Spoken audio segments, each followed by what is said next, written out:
Welcome back everyone. Quickly, let's continue our discussion on HTML, CSS beginners to the advanced. And right now we'll be discussing about something new again. We'll be discussing about the CSS icons. The CSS icon is so useful and you are going to understand some deep things you can do with this. Icons can easily be added to your HTML page by using an icon library.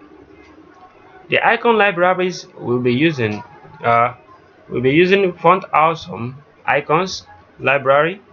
We'll be using Bootstrap icons library, and also we'll be using Google icons library.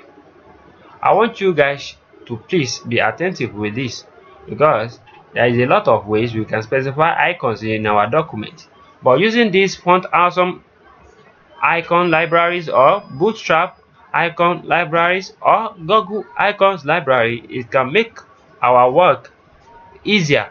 It can make your document, in case you are using it, it can make you to work faster and work easier. So I want to make sure that I explain this, explore this in deep details. So please, I want you guys to stay along, and you can find the tutorial, every topic concerning these CSS icons in this our CSS icons playlist. So I'm going to be dropping the playlist. Please, anwar akorede ayofe is my name once again. I wish to see you guys next time to the next tutorial. Peace and love. Have a great day. Thank you so much. Bye.